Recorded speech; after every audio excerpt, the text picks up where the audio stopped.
हरी भरी देवरानी। माँ के हाथ के खाने के तो सब दीवाने होते हैं, लेकिन सुमित्रा निवास में ऐसा नहीं है।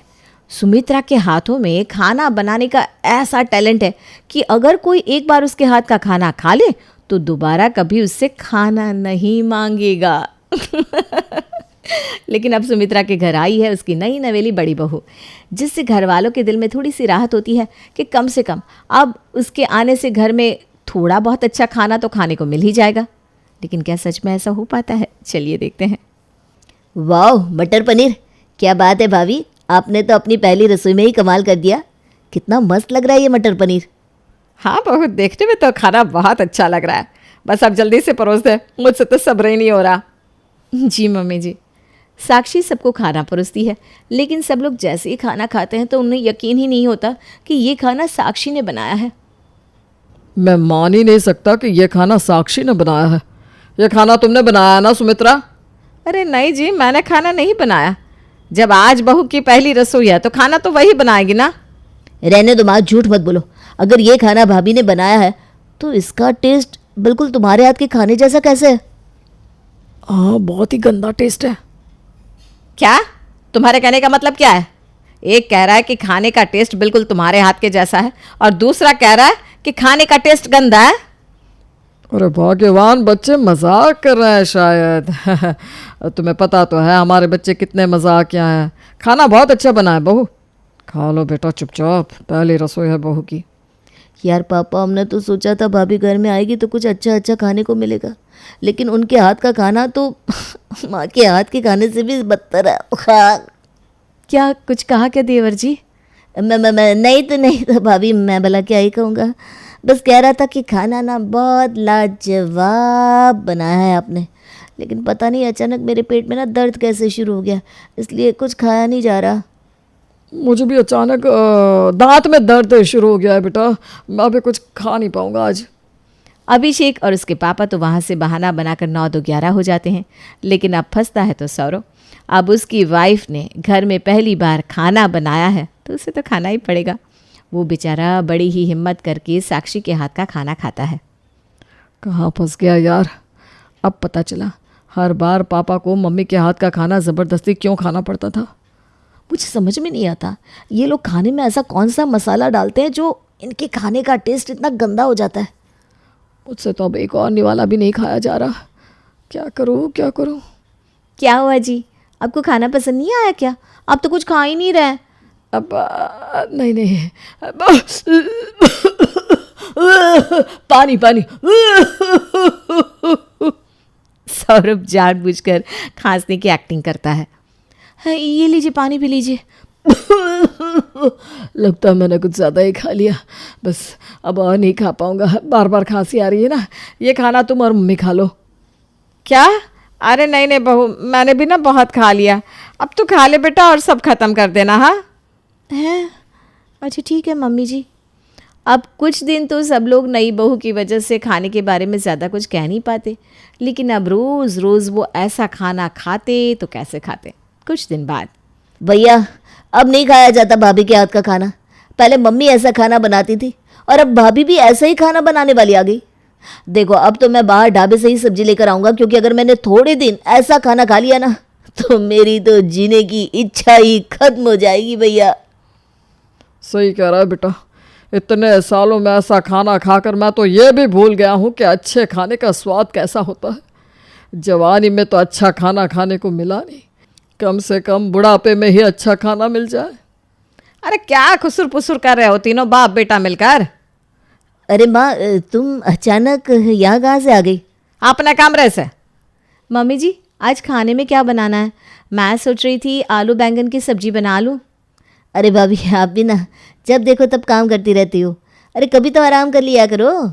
एक काम करो, आज ना आप आराम करो। आज सब्जी हम बाहर से ही लेकर आ जाते हैं, आप बस घर पर रोटियां बना देना। अरे कोई बात नहीं देवर जी, मुझे खाना बनाने में कोई परेशानी नहीं होती, मैं बना लूँगी। अरे आपको खाना बनाने में कोई परेशानी नहीं होती, लेकिन हमें उस खाने में बहुत परेशानी होती है। कुछ कहा क्या देवर जी? नहीं भाभी, मैं भला क्या कह सकता हूँ। मैंने कह दिया ना, आज आप आराम करो, मतलब आराम करो।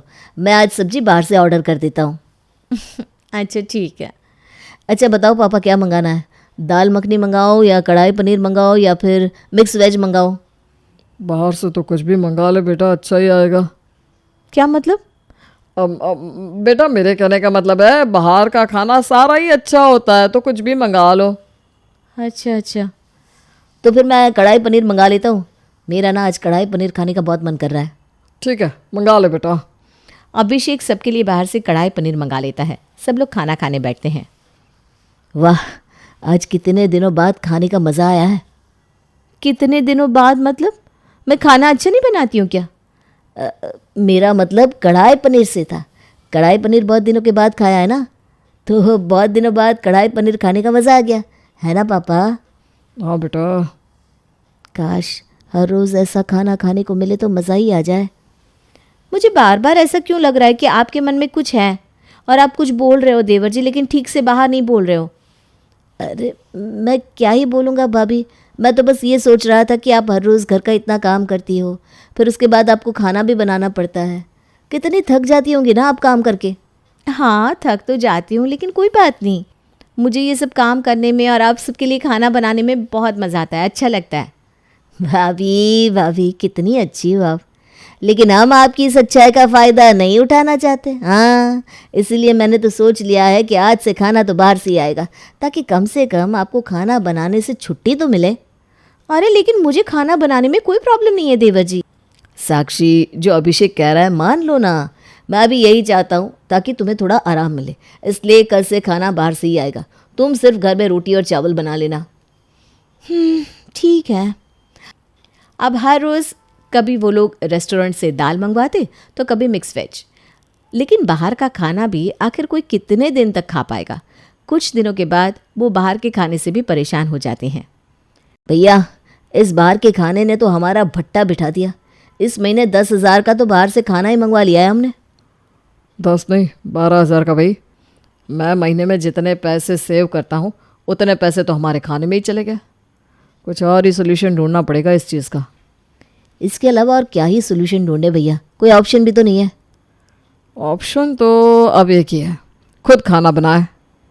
खाना बनाना, वो भी खुद? लेकिन हमें तो बनाना आता ही नहीं, बनाएंगे क्या? रोज़ रोज़ का तो पता नहीं क्या बनाएंगे, लेकिन आज तो नूडल्स बना लेते हैं। बेस्वाद खाने से तो अच्छा ही है और बजट में भी आ जाएगी। चलो भैया, फिर बनाते हैं। अरे बनाते क्या है, तू ही जाकर बना लेना। पानी में डालकर मसाले के साथ बॉयल ही तो करना है, और इससे पहले साक्षी या मम्मी नीचे आए नूडल्स रेडी कर ले, वरना वो खुद ही किचन में खाना बनाने चली जाएंगी। सही कह रहे हो भैया, बस अभी बना कर लाता हूँ। अभिषेक किचन में नूडल्स बनाने चला जाता है। इतनी देर में साक्षी और सुमित्रा भी वहाँ आ जाती है। इससे पहले कि साक्षी किचन में कुछ बनाने जाती, अभिषेक नूडल्स बनाकर डाइनिंग टेबल पर सर्व कर देता है। अरे देवर जी, इतने सारे नूडल्स! आपने इतने सारे नूडल्स क्यों बना लिए? कौन खाएगा? सब खाएंगे भाभी। मैंने सोचा आज मैं सबके लिए नूडल्स बनाता हूँ। बहुत अच्छे नूडल्स बनाता हूँ मैं, आपको भी अच्छे लगेंगे। अभिषेक सबको नूडल्स डालकर देता है और सब लोग आराम से उसे खा भी लेते हैं। लेकिन अब रोज़ रोज़ नूडल्स कैसे खाए जाए? अब अगले दिन खाना बनाने की बारी आती है सौरव की। भैया, कल तो नूडल्स खा लिए, लेकिन आज नूडल्स खाने का बिल्कुल मन नहीं कर रहा। क्या बनाए? एक काम करता हूँ, आज मैं सबके लिए पोहा बनाता हूँ। जल्दी बन भी जाएगा और कुछ डिफरेंट भी हो जाएगा। इसी तरह अब किसी दिन पोहा, तो किसी दिन नूडल्स, तो किसी दिन सैंडविच बनाकर खाने पीने का काम चल रहा था। लेकिन ये सब भी आखिर कोई कितने दिन तक खाएगा? घर की रोटी, सब्जी, दाल, चावल अब सबको याद आने लगी। तभी एक दिन सुमित्रा की पड़ोसन मधु उसके पास बैठी थी और अभिषेक वहाँ पर आया। आज खाने में नूडल्स बनाऊँ, पोहा बनाऊँ, क्या बनाऊँ भैया? अरे यार, बोर हो गए ये खा खा कर। कुछ और नहीं है क्या? अरे बेटा, तुम दोनों खाने के लिए इतने परेशान क्यों हो रहे हो? साक्षी को बोल दो, वो तुम्हारे लिए खाना बना देगी। अरे नहीं नहीं आंटी, साक्षी पहले ही घर का इतना काम करती है ना, तो हमने उसे खाना बनाने से छुट्टी दी हुई है। खाना तो हम ही बनाते हैं, लेकिन प्रॉब्लम यह है कि हमें ज़्यादा कुछ बनाना नहीं आता और एक जैसी चीज़ें खा खा कर अब हम बोर हो गए। अरे तो बेटा, घर में कुक रख लो ना, इससे साक्षी बहू को भी आराम मिल जाएगा और तुम्हें खाना बनाने की टेंशन भी नहीं लेनी पड़ेगी। कुक रोज़ तुम्हें अलग अलग बढ़िया खाना बनाकर खिलाएगी। अरे वाह आंटी, क्या आइडिया दिया है। इससे बेस्ट सोल्यूशन तो कोई हो ही नहीं सकता। हाँ बेटा, अब तो कुक ही रख लो। क्योंकि दोबारा ना तो अब मैं अपने हाथ का खाना खाना चाहती हूँ और ना ही बहू के हाथ का खाना। और तुम लोगों को ज़्यादा कुछ बनाना आता भी नहीं। कम से कम घर में कुक रहेगी तो ढंग का खाना तो खाने को मिलेगा। मतलब आपने भी मान लिया कि घर में कभी किसी को ढंग का खाना नहीं मिला? अरे बेटा आराम से बोल तो रही हूँ ना, कुक रखने के लिए तो रख लो ना। क्यों खामखा पीटने के लिए उकसा रहे हो मुझे? वैसे भी बहुत दिन से मेरे हाथों में ना खुजली हो रही है। अच्छा आइडिया है कुक रखने का, nice idea. Aunty ji thank you. हाँ कुक? अरे तुम कब आई? बस अभी आई। लेकिन आप घर में कुक रखने की बात क्यों कर रहे हैं? अरे बहू तुम खाना बनाने में परेशान ना हो इसलिए बहू। अच्छा चलो, अब ये फाइनल हो गया है कि घर में कुक रखनी है। जल्दी से कुक ढूंढना शुरू कर दो। वो काम मैं कर लूँगा, आप टेंशन ना लो। अब अभिषेक ने कुक ढूंढने की जिम्मेदारी उठाई और अगले कुछ दिनों में उसे एक अच्छी सी कुक मिल भी गई। आज तो मज़ा आ ही जाएगा। फाइनली इतने टाइम बाद घर का बना हुआ अच्छा खाना खाने को मिलेगा। क्यों देवर जी, इतने टाइम से आप अच्छा खाना नहीं खा रहे थे क्या? अरे भाभी, बाहर के खाने में और उन नूडल्स में घर के अच्छे खाने जैसी बात कहाँ होती है। असली मज़ा तो खाने का आ जाएगा। हाँ, रसोई से खुशबू भी बहुत अच्छी आ रही है। अब तो मेरे भी पेट में चूहे कूद रहे हैं। सरला ज़रा जल्दी से खाना ले आओ। आ गया खाना माँ जी। वाह वाह, बहुत ही बढ़िया खुशबू आ रही है। क्या बनाया है तूने? मैंने आलू गोभी, दाल तड़का, गर्मा गर्म रोटियाँ और जीरा राइस बनाया है। अब मेरा काम ख़त्म हो गया तो मैं चलती है, कल सुबह आ जाएगी। हाँ हाँ ठीक है ठीक है। सरला के जाने के बाद जैसे ही सब लोग खाना खाते हैं उन्हें समझ में नहीं आता ये है क्या। ये क्या चीज़ है? ये किस टाइप की दाल है? सच्ची में इतने गंदे स्वाद का खाना तो कभी मैंने और बहू ने भी नहीं बनाया। किसने नहीं बनाया मम्मी जी? बहू ने, विमला की बहू ने। ऊपर से आलू गोभी तो एकदम कच्ची और नमक तो इतना डाल रखा है कि 1 हफ्ते तक सब्जी में नमक डालने की ज़रूरत ही नहीं पड़ेगी। अब तो कुक रख के भी कुछ नहीं होगा। कुक का हाल तो सबसे बुरा है। कुक का छोड़ो और घर में परमानेंट कुक लाने के बारे में सोचो। क्या मतलब? मतलब कि तेरी शादी। अरे नहीं नहीं पापा, अभी मेरी शादी की उम्र कहाँ है, सिर्फ 26 का तो हूँ मैं। मैंने डिसाइड किया है शादी तो 30 के बाद ही करूँगा। अरे चुप कर तू। ऐसे ज़रा वो लड़की तो दिखाना सुमित्रा, जिसे हमने इसके लिए पसंद किया था। हाँ उसकी फ़ोटो तो मैंने पर्स में ही रखी है, अभी दिखाती हूँ। क्या है, मैंने बोला था ना मुझे अभी शादी नहीं करनी। सुमित्रा अपने पर्स से लड़की की फ़ोटो निकालकर अभिषेक को देती है, लेकिन वो उसकी फ़ोटो देखे बिना ही वहाँ से चला जाता है। अगले दिन दोनों भाई अपने पापा के साथ हॉल में बैठे टीवी देख रहे थे। तभी मूवी देखते देखते सौरव अचानक से बोला, क्या सही मूवी लगाई है तूने देखने के लिए? क्यों, क्या हुआ? अरे यार देखना, इसमें ये बंदा टिफ़िन सर्विस से खाना मंगवा कर खा रहा है। और जहाँ तक मैंने सुना है टिफ़िन सर्विस का खाना बहुत अच्छा होता है। क्यों ना हम भी एक बार टिफ़िन सर्विस ट्राई करें? अब ये भी करके देख लो बेटा, क्या पता इसी से हमारा बेड़ा पार लग जाए। अब तो यही लास्ट ऑप्शन बचा है हमारे पास। अगर ये भी काम नहीं आया तो पता नहीं क्या होगा, फिर वही सब खाना पड़ेगा। अब सौरभ कहीं से एक टिफ़िन सर्विस ढूंढ लेता है और अगले दिन उनके घर पर उसी टिफ़िन सर्विस से खाना आता है। चलो भाई देखते हैं खाकर टिफ़िन सर्विस का खाना, स्वाद में अच्छा हो बस, वरना आज तो मेरा माथा सनक जाएगा। हाँ अरे शांत मम्मी शांत, बी पॉजिटिव, खाना अच्छा ही होगा। जल्दी खोलो ना भैया, देखो तो सही खाने में क्या क्या है। अरे हाँ भैया खोलता हूँ। सौरव इतनी एक्साइटमेंट में टिफ़िन खोलता है, लेकिन उसकी सारी एक्साइटमेंट 1 सेकंड में चूर हो जाती है, क्योंकि टिफ़िन के अंदर से निकलती है टिंडे की सब्जी और साथ में लौकी। हे भगवान, क्या सोचकर टिफ़िन सर्विस से खाना मंगाया था और ये क्या आ गया। लेकिन अब तो बहुत भूख लगी है, जो भी है वही खाना पड़ेगा। सब लोग मुंह बनाकर अपनी अपनी प्लेट में खाना डालते हैं, लेकिन जैसे वो खाने को टेस्ट करते हैं उन सबके एक्सप्रेशन बदल जाते हैं। नहीं नहीं, ये नहीं हो सकता, लौकी और टिंडी इतनी टेस्टी, नॉट पॉसिबल। सच में यार, क्या खाना है, जिसने भी बनाया है कमाल कर दिया। अरे भैया, मैं तो ये सोच रहा हूँ जिसने लौकी और टिंडे जैसी सब्जी को इतना टेस्टी बना दिया, वो बाकी खाना कितना टेस्टी बनाता होगा। अब तो ये टिफ़िन सर्विस बिल्कुल फाइनल है, खाना तो अब रोज़ यहीं से आएगा। अब हर रोज़ सब लोग टिफ़िन का वेट करते, लेकिन टिफ़िन में हर रोज़ आती तो हरी सब्जियाँ, कभी पालक के कोफ्ते तो कभी लौकी के कबाब, लेकिन वो इतने टेस्टी होते कि घर वालों को तो हरी सब्जियों से प्यार हो गया। यार मैं तो कभी सोच भी नहीं सकता था इन हरी सब्जियों से इतना टेस्टी खाना बन सकता है। अब तो मेरा हरी सब्जियां खाने के अलावा कुछ और मन करता ही नहीं। मन करता है जिसने भी खाना बनाया है उसका हाथ चूम लूं। आज तो इस लौकी के कबाब ने कमाल कर दिया, वाह भाई वाह। टिफ़िन सर्विस का खाना खाते खाते लगभग सबको 2-3 महीने बीत गए, लेकिन इतने समय में कोई भी दिन ऐसा नहीं गया जिस दिन टिफ़िन सर्विस का हरा भरा खाना टेस्टी ना आया हो। लेकिन आज खाना ज़रा लेट हो गया क्योंकि टिफ़िन को डिलीवर करने वाले भैया की आज अचानक तबीयत हो गई खराब। टिफ़िन सर्विस वाली लिली भी परेशान। अरे यार, ये तो मेरे रेगुलर कस्टमर है, मेरे भरोसे बैठे होंगे खाने के लिए। भैया तो आज जा नहीं सकते, एक काम करती हूँ, मैं ही टिफ़िन डिलीवर कराती हूँ। लिली अपनी स्कूटी उठाती है और टिफ़िन डिलीवर करने सुमित्रा निवास पहुँच जाती है। घर की बेल बजती है, टिंग डोंग। लगता है टिफिन वाला आ गया। अभिषेक जाकर दरवाज़ा खोलता है, लेकिन दरवाजे के सामने लिली को देखकर उसका दिल तो गार्डन गार्डन हो जाता है। लिली को देखते ही अभिषेक को उससे पहली नज़र में प्यार हो गया। आपका टिफ़िन? हाँ, बहुत टेस्टी होता है। थैंक यू, ये लीजिए।